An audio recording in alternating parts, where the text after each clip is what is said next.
साहित्य ज्ञान चैनल में आप सभी का स्वागत है। जिन छात्रों ने अभी तक चैनल को सब्सक्राइब नहीं किया है वे सब्सक्राइब कर लें और बेल आइकन को प्रेस कर लें, जिससे चैनल से जुड़ी हुई सूचनाएं आपको समय से मिलती रहें। प्यारे छात्रों, आज मैं आपको वसंत भाग 2 का छठा चैप्टर पढ़ाऊंगा, जिसका शीर्षक है रक्त और हमारा शरीर। इस पाठ के लेखक डॉक्टर यतीश अग्रवाल ने हमारे शरीर में रक्त की भूमिका के बारे में विस्तार से बताया है। आइए इस चैप्टर को समझते हैं। रक्त और हमारा शरीर। डॉक्टर यतीश अग्रवाल कहते हैं कि दिव्या अनिल की छोटी बहन है। यूँ तो वह शुरू से ही कमज़ोर है, लेकिन इधर कुछ दिनों से उसे हर समय थकान महसूस होती रहती है।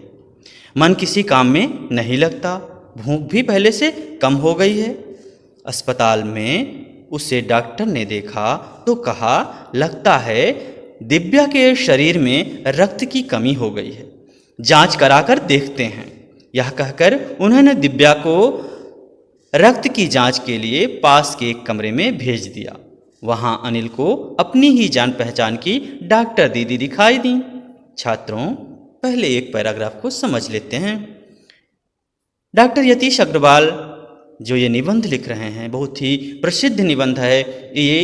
इस निबंध में उन्होंने रक्त के बारे में बताया है कि रक्त किस प्रकार से हमारे शरीर में कार्य करता है, किस प्रकार से रक्त का निर्माण हमारे शरीर में होता है, और रक्त की जब हमारे शरीर में कमी हो जाती है तो कौन कौन से लक्षण दिखाई देते हैं। इन चीज़ों को उन्होंने बताया है। तो देखिए, अनिल की छोटी बहन का क्या नाम है? दिव्या है। दिव्या वैसे तो पहले से ही कमज़ोर है, लेकिन इस समय कुछ दिनों से उसको बहुत थकान महसूस होती है। कोई भी कार्य वो करती है तो वो जल्दी थक जाती है और उसकी भूख भी बहुत कम लग रही है। तो उसे उसका भाई लेकर जाता है डॉक्टर के पास अस्पताल में। तो डॉक्टर बोलते हैं, लगता है कि दिव्या के शरीर में रक्त की कमी है, जांच कराना पड़ेगा, इसकी पहले चेकअप कराइए, तब पता चलेगा कि वास्तव में इसको किस चीज़ की कमी है।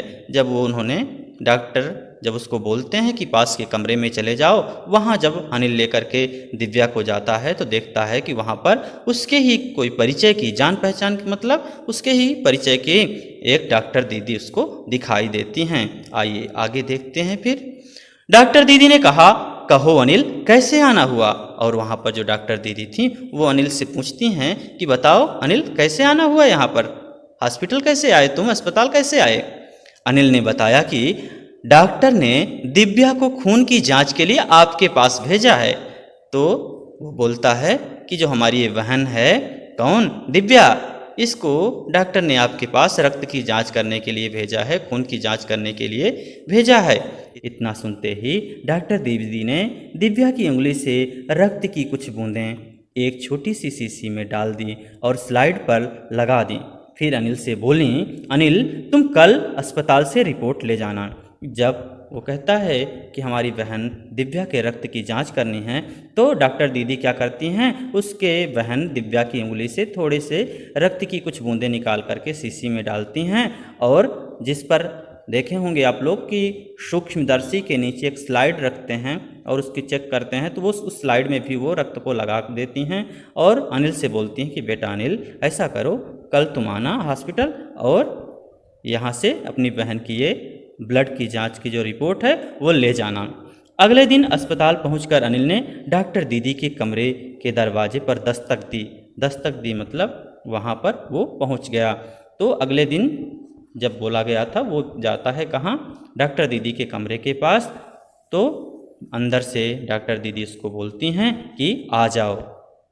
अनिल ने कमरे में प्रवेश किया तो पाया डॉक्टर दीदी सूक्ष्मदर्शी द्वारा एक स्लाइड की जांच कर रही थी। दीदी के इशारे से वह पास रखी एक कुर्सी पर बैठ गया। स्लाइड की जांच पूरी होने पर डॉक्टर दीदी ने साबुन से हाथ धोए और तौलिए से पोंछती हुई बोली, अनिल, दिव्या को एनीमिया है, चिंता की बात नहीं, कुछ दिन दवा लेनी पड़ेगी तो ठीक हो जाएगी।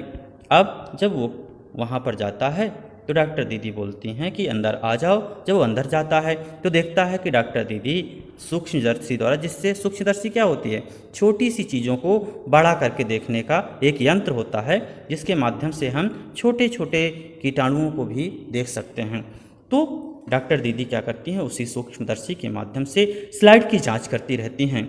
दीदी के इशारे से वह पास रखी एक कुर्सी पर बैठ जाता है और अनिल क्या करता है, जब डॉक्टर दीदी जांच कर रही थी तो वो इशारा करती हैं कि पास रखी हुई कुर्सी पर तुम बैठ जाओ, और वो क्या करता है, उस कुर्सी पर बैठ जाता है। स्लाइड की जांच पूरी होने पर डॉक्टर दीदी ने साबुन से हाथ धोए और जैसे ही स्लाइड की जांच कर लेती हैं, वो क्या करते हैं, बचाव के लिए होता यह है कि तमाम चीज़ें आप जब छूते रहते हैं तो हाथ साबुन से धोना ज़रूरी है। तो वो डॉक्टर दीदी भी हाथ अपना साबुन से धोती हैं जिससे किसी भी प्रकार की गंदगी हाथ में ना लगी रहे।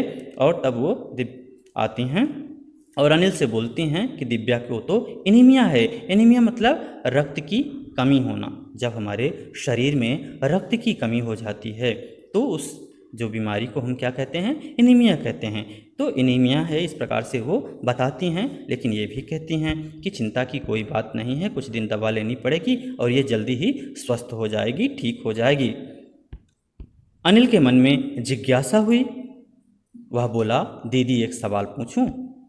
जिज्ञासा मतलब होता है जानने की इच्छा। तो अनिल को जानने की इच्छा हुई कि, और वो दीदी से बोला, डॉक्टर दीदी से बोला कि एक सवाल दीदी मैं पूछ सकता हूँ? तो डॉक्टर दीदी बोलती हैं, हाँ हाँ क्यों नहीं, बिल्कुल पूछ सकते हो। वो पूछता है, एनीमिया से आपका क्या मतलब है दीदी?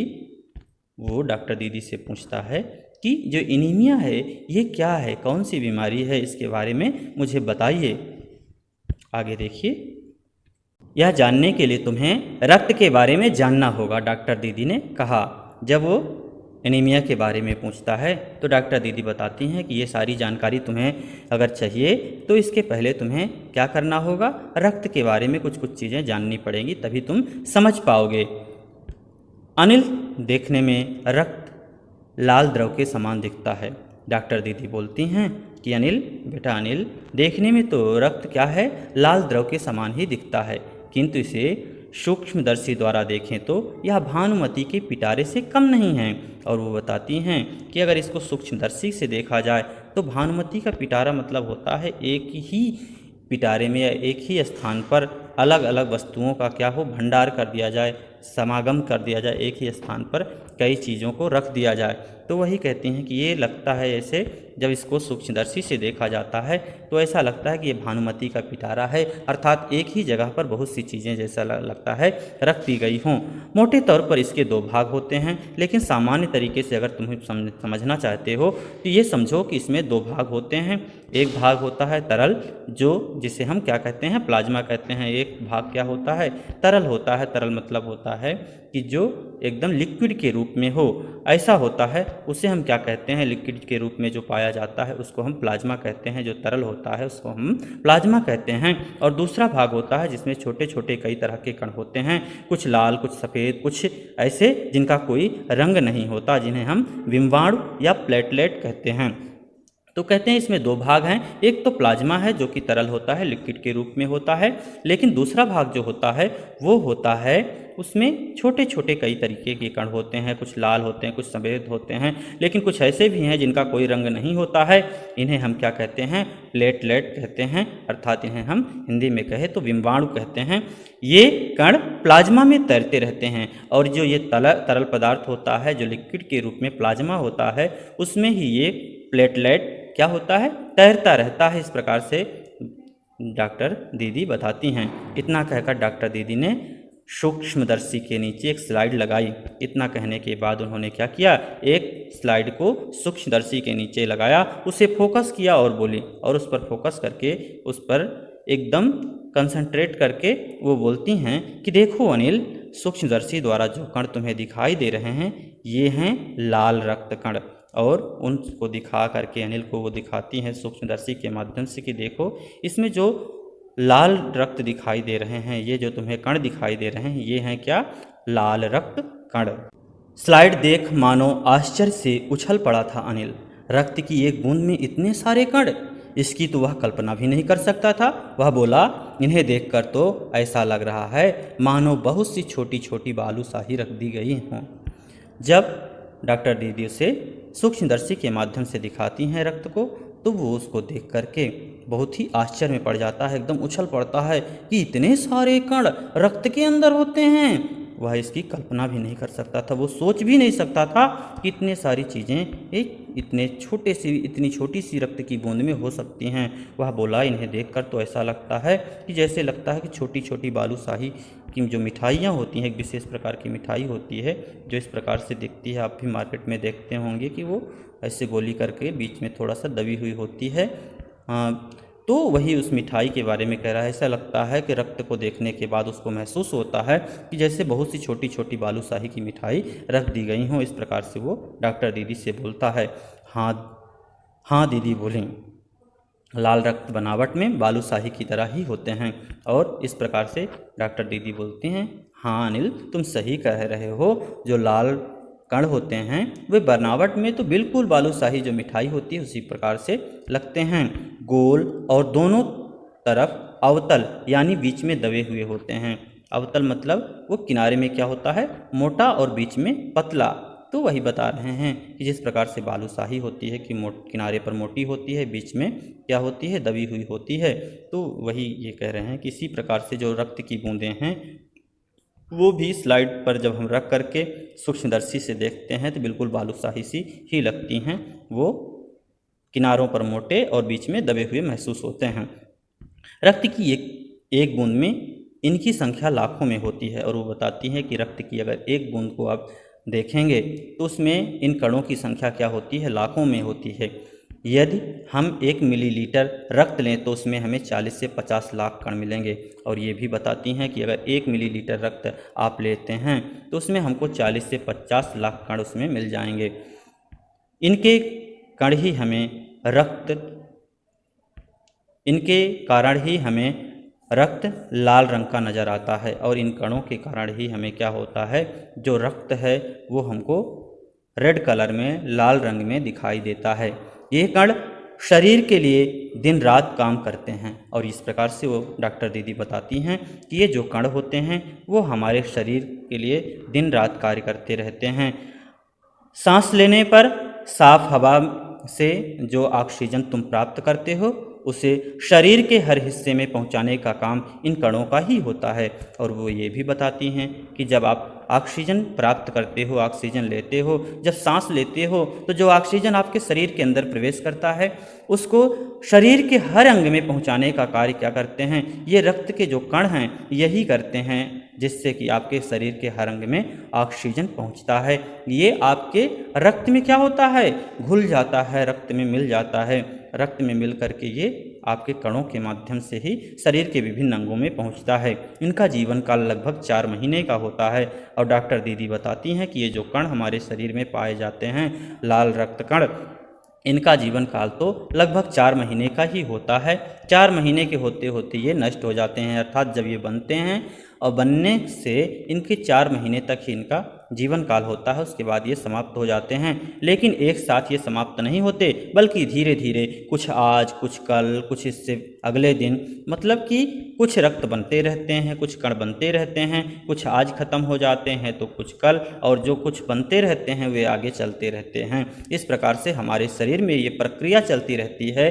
कुछ कण नष्ट होते हैं, कुछ बनते हैं, कुछ आज, कुछ कल, इस प्रकार से महीने भर में ये कण क्या होते हैं, नष्ट हो जाते हैं। और जो कण बनते रहते हैं वे हमारे शरीर को गतिविधि प्रदान करते रहते हैं।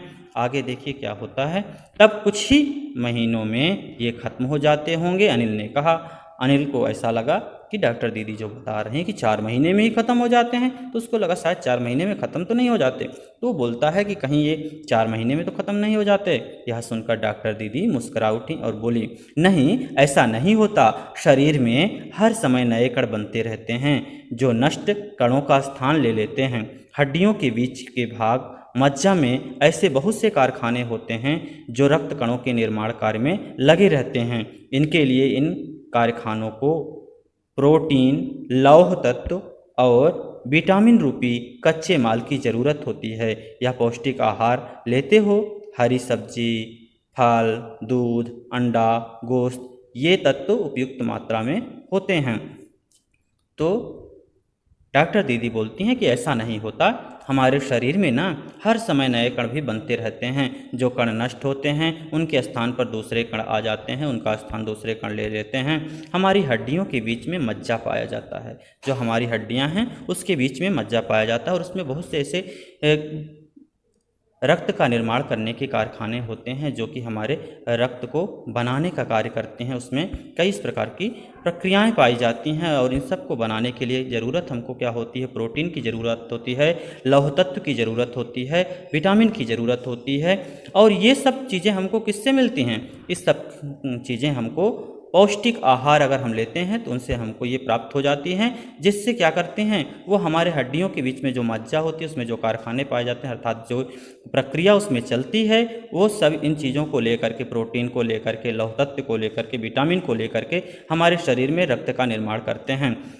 और इनके लिए हम अगर हरी सब्जी, फल, दूध, अंडा, गोश्त ये चीज़ें हम उपयोग में लाते हैं तो हमारे शरीर में इस प्रकार से कोई कमी नहीं होगी। उपयुक्त मात्रा में अगर हम इन चीज़ों का सेवन करते हैं तो हमारे शरीर में रक्त भरपूर मात्रा में बना रहेगा। इस प्रकार से वो बताती हैं। यदि कोई व्यक्ति उचित आहार नहीं ग्रहण करता तो इन कारखानों को आवश्यकता अनुसार कच्चा माल नहीं मिल पाता। नतीजा यह होता है कि रक्त कण बन नहीं पाते, रक्त में इनकी कमी हो जाती है।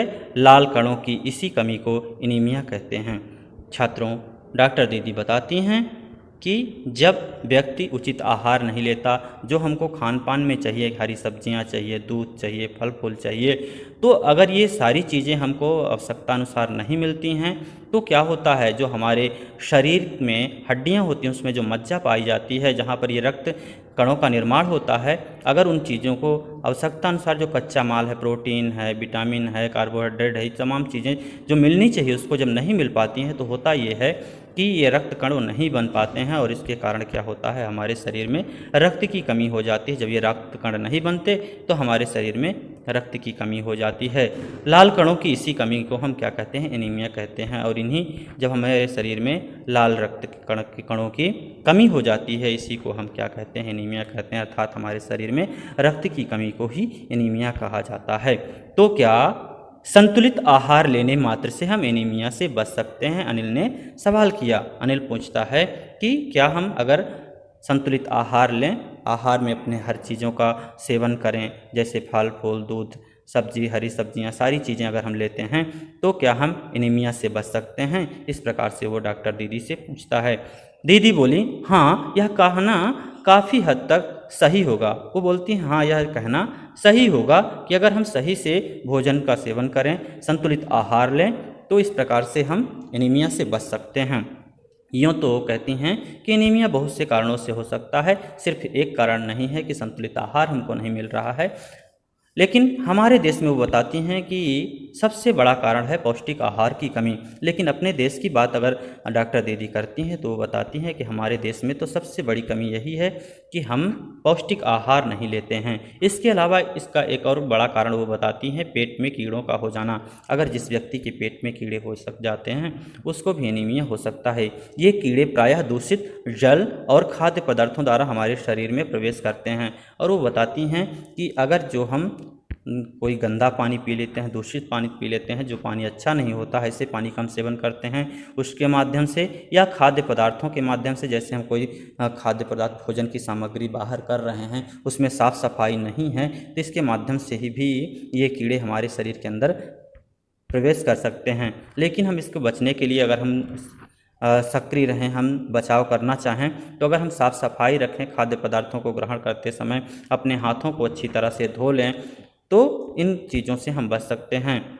ठीक। और हाँ अनिल, एक किस्म के कीड़े भी हैं जिनके अंडे ज़मीन की ऊपरी सतह पर पाए जाते हैं। और डॉक्टर दीदी एक चीज़ और बताती हैं कि क्या है अनिल, एक प्रकार के और कीड़े होते हैं जो ज़मीन की ऊपरी सतह पर पाए जाते हैं, और वो क्या होता है कि वो हमारे शरीर के माध्यम से हमारी आंतों में पहुंच जाते हैं, और हमारे शरीर के संपर्क में आने पर हमारी त्वचा से होते हुए हमारी आंतों में प्रवेश करते हैं और वहाँ पर वो घर बना लेते हैं। जब वो हमारे आंतों में घर बना लेते हैं, उससे भी इस प्रकार की हो सकता है कि वो हमारे शरीर में जिस प्रकार से रक्त का निर्माण होना चाहिए उसे नहीं बनने देते। तो इसके लिए ज़रूरी ये है कि आप जब शौचालय जाते हैं तो आप अपने पैरों में नंगे पैर न जाएं, वहाँ पर अपने स्लीपर पहन के जाएं, चप्पल पहन के जाएं, नंगे पैर ना घूमें और साथ ही साथ शौचालय का ही उपयोग करें। इस प्रकार से अगर आप बचाव करते हैं तो इससे बचा जा सकता है। दीदी यह तो बहुत ही महत्वपूर्ण बात बताई आपने, अनिल बोला। और वो बोलता है कि दीदी आपने तो बहुत अच्छी बात बताई कि इस प्रकार से हम बच सकते हैं इन कीड़ों से। वह पल भर सोच में डूबा रहा, फिर बोला, आपने बताया था कि रक्त में सफ़ेद कण और बिंबाणु प्लेटलेट कण भी होते हैं, शरीर में उनका क्या काम होता है? और वो कहता है कि दीदी आपने तो कुछ और भी बताया था। एक बात ये बताया था आपने कि शरीर में क्या होता है, हमारा जो शरीर है इसमें सफ़ेद कण और बिंबाणु अर्थात प्लेटलेट भी होते हैं, तो उनका क्या हमारे शरीर में कार्य होता है, ये भी आप बताइए। दीदी बोली, सफ़ेद कण वास्तव में हमारे शरीर के वीर सिपाही हैं। जब रोगाणु शरीर पर धावा बोलने की कोशिश करते हैं तो सफ़ेद कण उनसे डटकर मुकाबला करते हैं और जहाँ तक संभव हो पाता है रोगाणु को भीतर घर नहीं करने देते। बस संक्षेप में मान लो कि वे बहुत से रोगों से हमारी रक्षा करते हैं। तो डॉक्टर दीदी से जब वो अनिल इस प्रकार से पूछता है तो वो बताती हैं कि जो सफ़ेद कण होता है, सफ़ेद रक्त कणिकाएँ जो हमारे शरीर में पाई जाती हैं, वे क्या करती हैं? वे हमारे शरीर की वीर सिपाही होती हैं, अर्थात हमारे शरीर में जो भी रोगाणु धावा कर बोलते हैं, जो भी कीटाणु अगर हमारे शरीर पर किसी भी प्रकार का हमला करते हैं कि तो उनसे हमको बचाती हैं, अर्थात वो हमारे शरीर की रक्षा करती हैं। तो सफ़ेद कण उनसे क्या करते हैं, कोई भी कीटाणु हमारे शरीर पर धावा बोलते हैं तो उनसे डटकर मुकाबला करते हैं और संभव हो पाता है तो रोगाणुओं को, जो भी कीटाणु, जो भी रोग हमारे शरीर में, जो भी बीमारी हमारे शरीर में आती है उसको भीतर नहीं आने देते। उनकी कोशिश होती है कि इनको पहले ही नष्ट कर दें। बस संक्षेप में अगर हम कहें तो रोगों से हमारी रक्षा करते हैं। अगर हम संक्षेप में जानना चाहें तो जो सफ़ेद रक्त कणिकाएँ होती हैं हमारे शरीर में, वो क्या करती हैं? हमारे शरीर की वो रक्षा करती हैं किसी भी प्रकार की रोग बिरामी से, वो किसी भी प्रकार की बीमारी हो उससे हमारे शरीर को बचाती हैं। और बिंबाणुओं का काम है चोट लगने पर रक्त जमाव क्रिया में मदद करना। और जो बिंबाणु होते हैं उनका कार्य क्या होता है, वो हमारे शरीर में जब कहीं भी चोट लग जाती है, जब कहीं पर घाव हो जाता है तो वहाँ पर रक्त का जमाव करने की प्रक्रिया में वो सहायक होते हैं। वो रक्त का जमाव वहाँ पर करते हैं, रक्त का जो थक्का बनता है उसमें वो सहयोग करते हैं। रक्त के तरल भाग में एक विशेष भाग प्लाज्मा में एक विशेष प्रकार के प्रोटीन होता है जो रक्त वाहिका की कटी फटी दीवार में मकड़ी के जाले के समान एक जाला बुन देती है। बिंबाणु इस जाले से चिपक जाते हैं और इस तरह दीवार में आई दरार भर जाती है जिससे रक्त बाहर निकलना बंद हो जाता है। डॉक्टर दीदी बताती हैं कि जो हमारे शरीर में बिंबाणु होते हैं उनका कार्य ये होता है कि हमारे शरीर में कहीं पर चोट लग जाए, घाव हो जाए तो वहाँ पर रक्त का जमाव करना, रक्त का थक्का बांधना। वो ये भी बताती हैं कि जब रक्त का एक ऐसा भाग होता है प्लाज्मा में, विशेष प्रकार की प्रोटीन होती है जो हमारी रक्त की कटी फटी दीवार में जो रक्त वाहिका होती है, जो हमारी नसें होती हैं, अगर वो कहीं से कट गई हैं, फट गई हैं तो वहाँ पर क्या करती हैं, वो उन फटी हुई दीवारों पर या उस फटी हुई नसों पर क्या करते हैं, मकड़ी के जाले के समान एक जाला बुन देते हैं। बिंबाणु इस जाले से जा करके क्या होते हैं, चिपक जाते हैं। बिंबाणु मतलब प्लेटलेट, ये क्या होते हैं, हमारे जहाँ पर भी इस प्रकार से घाव हो जाता है वहाँ पर जा कर के वो चिपक जाते हैं, जिससे कि वहाँ पर नसों में या हमारे शरीर में जहाँ पर भी इस प्रकार से घाव लगा होता है वो घाव धीरे धीरे करके वो भरना शुरू हो जाता है। इस प्रकार से वो दीवारें क्या होती हैं, भर जाती हैं, अर्थात वो घाव भरने लगता है जिससे रक्त बाहर निकलना बंद हो जाता है और इस प्रकार से जो रक्त निकलता रहता है वो बंद हो जाता है। इस प्रकार से वो बताती हैं। अनिल बोला, दीदी लेकिन घाव गहरा हो तब तो खून बहता ही चला जाता है। अनिल सवाल करता है कि दीदी लेकिन जब घाव कभी ज़्यादा लग जाता है, कभी ज़्यादा कट जाता है, तब तो खून इस प्रकार से बंद नहीं होता, तब क्या करना पड़ता है? तब डॉक्टर दीदी कहती हैं कि हाँ, ऐसे समय में उस व्यक्ति को जल्दी से डॉक्टर के पास ले जाना चाहिए। अगर किसी को ज़्यादा चोट लग जाती है, बड़ा घाव हो जाता है, तो उसको करना ये चाहिए कि जल्दी से जल्दी डॉक्टर के पास पहुँचाना चाहिए, जिससे वहाँ पर उसके अनुसार जिस प्रकार से घाव है उससे उसको इलाज किया जा सके।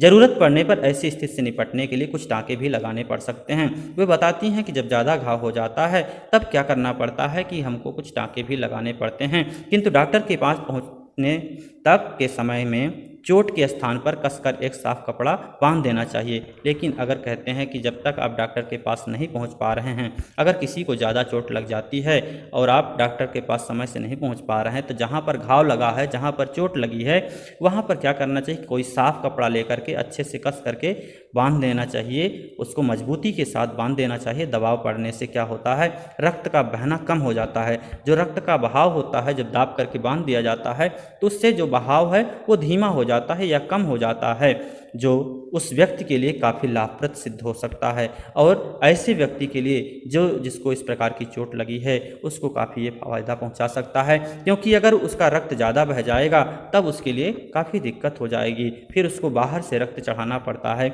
इस प्रकार से डॉक्टर दीदी समझाते हुए बताती हैं। अनिल ने कहा, क्या ऐसे समय में किसी भी व्यक्ति का खून काम आ सकता है? वो फिर से सवाल करता है कि ये तो बताइए दीदी कि अगर रक्त हम किसी का भी क्या चढ़ा सकते हैं, किसी भी व्यक्ति का किसी भी व्यक्ति को? दीदी बोली, अनिल, हर किसी का रक्त एक सा नहीं होता है। वो बताती हैं कि बेटा अनिल, हर किसी का रक्त एक समान नहीं होता, कुछ विशेष गुणों के आधार पर रक्त को 4 भागों में बांटा गया है। तो कुछ विशेष गुणों के आधार पर ही रक्तों को 4 प्रकार से बांटा गया है, जो इस प्रकार से आप देख सकते हैं। ये ज़रूरतमंद व्यक्ति के रक्त समूह की जांच करने के बाद उसे उसी रक्त का समूह का रक्त चढ़ाया जाता है, और जो भी ज़रूरतमंद है, जिसको भी इस प्रकार से चोट लग जाती है या रक्त की ज़रूरत होती है, तो पहले तो उसका भी चेकअप किया जाता है कि उसका रक्त समूह क्या है, और उसी रक्त समूह के रक्त को ही उसको चढ़ाया जाता है। लेकिन ज़रूरत के समय यदि उस रक्त समूह का कोई व्यक्ति मिले ही नहीं, तब अनिल ने पूछा कि अगर उस रक्त समूह का व्यक्ति उस समय ना मिले तो क्या किया जाता है दीदी? जब उसको चोट लगी है, उसको रक्त की ज़रूरत है, उस समय उसी रक्त समूह का आदमी ना मिले तो उस समय क्या किया जाता है? इस प्रकार से अनिल पूछता है। ऐसी आपात स्थिति के लिए ही ब्लड बैंक बनाए गए हैं। डॉक्टर दीदी बताती हैं कि जो हमारे ब्लड बैंक बनाए गए हैं, इन्हीं स्थितियों से निपटने के लिए होते हैं कि अगर रक्त की ज़रूरत है व्यक्ति को, कहीं रक्त नहीं मिल रहा है, तो हम ब्लड बैंक से ले सकते हैं, दूसरे रक्त समूह का ब्लड हम वहाँ पर जमा करते हैं और वो रक्त हम वहाँ से प्राप्त कर सकते हैं। प्रायः हर बड़े अस्पताल में इस तरह के ब्लड बैंक होते हैं जहाँ सभी प्रकार के रक्त समूहों का रक्त तैयार रखा जाता है। तो इस प्रकार से वो बताती हैं कि जो भी बड़े हॉस्पिटल हैं, अस्पताल हैं, वहाँ पर इस प्रकार के रक्त समूहों के रक्त रखे जाते हैं, किंतु इन ब्लड बैंकों में रक्त का भंडार सुरक्षित रहे, इसके लिए आवश्यक है कि हम समय समय पर रक्तदान करते रहें। और इसके लिए ज़रूरी ये है कि हम जो भी स्वस्थ व्यक्ति हैं, जो भी रक्तदान कर सकते हैं, वो लोग समय समय पर रक्त देते रहें, तभी इन ब्लड बैंकों में पर्याप्त मात्रा में रक्त रहेगा। क्या मैं भी रक्तदान कर सकता हूँ? अनिल ने पूछा। अनिल पूछता है कि दीदी, मैं भी क्या रक्तदान कर सकता हूँ? नहीं, अभी तुम छोटे हो, 18 वर्ष से अधिक उम्र के स्वस्थ व्यक्ति ही रक्तदान कर सकते हैं। तो जो डॉक्टर दीदी हैं वो बताती हैं कि 18 वर्ष के ऊपर का ही जो व्यक्ति है वही रक्तदान कर सकता है, और वो स्वस्थ होना चाहिए। एक समय में लगभग 300 मिलीलीटर रक्त लिया जाता है, और वो बताती हैं कि 300 मिलीलीटर ही रक्त एक बार में लिया जाता है। प्रायः यह समझा जाता है कि रक्तदान करने से कमजोरी हो जाएगी। लोग ये समझते हैं, लोगों को ये भ्रम है कि अगर हम रक्तदान करेंगे तो हम कमज़ोर हो जाएंगे, लेकिन वो बताती हैं कि यह बिल्कुल निराधार है, यह बिल्कुल ही गलत है। निराधार मतलब गलत है, कोई आधार इसका, निराधार मतलब जिसका कोई आधार ना हो। तो कहते हैं ये बिल्कुल ही गलत है। हमारा शरीर इतना रक्त कुछ ही दिनों में बना लेता है। वो बताती हैं कि 300 मिलीलीटर अगर आप रक्त देते हैं तो इतना तो हमारा शरीर कुछ ही दिनों में रक्त बना लेता है। वैसे भी शरीर में लगभग 5 लीटर खून होता है। वो ये भी बताती हैं कि हमारे शरीर में लगभग 5 लीटर रक्त होता है, खून पाया जाता है। इसमें से यदि कुछ रक्त किसी ज़रूरतमंद व्यक्ति के लिए जीवन दान बन जाए तो इससे बड़ी बात क्या होगी? दीदी समझाते हुए बोली। इस प्रकार से वो बताती हैं कि जितना हमारे शरीर में रक्त होता है, अगर इसमें से कुछ रक्त हम दे करके किसी का जीवन बचा लें, किसी का जीवन बच जाए, तो इससे बड़ी बात क्या होगी, इससे अच्छी बात क्या होगी? इस प्रकार से दीदी समझाते हुए बोलती हैं। फिर तो बड़ा होने पर मैं भी नियमित रूप से रक्तदान किया करूँगा, अनिल ने कहा। अनिल इस प्रकार से कहता है कि दीदी जब मैं बड़ा हो जाऊँगा तो मैं भी नियमित रूप से रक्तदान करूँगा। शाबाश अनिल, डॉक्टर दीदी ने अनिल की पीठ ठोंकते हुए कहा और डॉक्टर दीदी उसे शाबाशी देती हैं कि बहुत अच्छे अनिल, तुम अच्छा कार्य करोगे अगर इस प्रकार से रक्तदान करते हो। इस प्रकार से उसकी पीठ ठोंकती हैं। इस प्रकार से छात्रों, आज का ये चैप्टर यहीं पर समाप्त होता है। आप चैनल को सब्सक्राइब करें, वीडियो को लाइक करें और अपने साथियों के बीच में शेयर करें। धन्यवाद।